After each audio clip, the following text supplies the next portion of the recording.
তো আমাদের পূজা কমিটির তরফ থেকে সবাইকে সাধারণ আমন্ত্রণ, যাতে সবাই পুজোতে আসে, মাকে দর্শন করতে সবাই যাতে আসে। তো আর আপনি যেটা বলছিলেন, আমাদের এই পুজো থাকছে 9 দিনের জন্য। আর আমাদের মূর্তি উচ্চতা 40 ফুট, যেটা এবার 4th বছর পা দিল।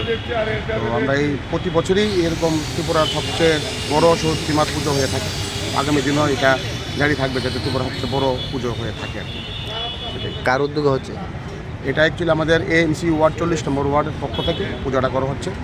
আমাদের কর্পোরেটর সম্পাদক চৌধুরী আর আমাদের এক্স কাউন্সিলর জয়ন্ত চৌধুরী মহোদয়, আর উনি আমার এই পূজা কমিটির চেয়ারম্যানও, ওনার তত্ত্বাবধানেই আমরা এই পূজাটা করে থাকি। বিশেষত্ব কি কিছু রয়েছে এবছর? বিশেষত বলতে দেখুন, আমাদের এখানে সাংস্কৃতিক সব কথা বলতে কি, আমাদের পুজোটার নিয়ে 9 দিন ব্যাপী মেলা থাকছে। সেখানে সাংস্কৃতিক সন্ধ্যা, কুকাভিনয়, ছোটো কচি কাঁচা বাচ্চাদের থেকে শুরু করে একদম বয়োজ্যেষ্ঠ পর্যন্ত আমাদের মেলা থাকছে। আর গত 26 তারিখ আমাদের এখানে মেগা বর্ষা একক প্রতিযোগিতা হয়েছিল।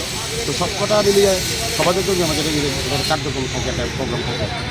আপনার পরিচয়? আমি এখানে রৌমুচা প্লাস আমাদের পূজা কমিটির আমরা সবাই মেম্বার আছি।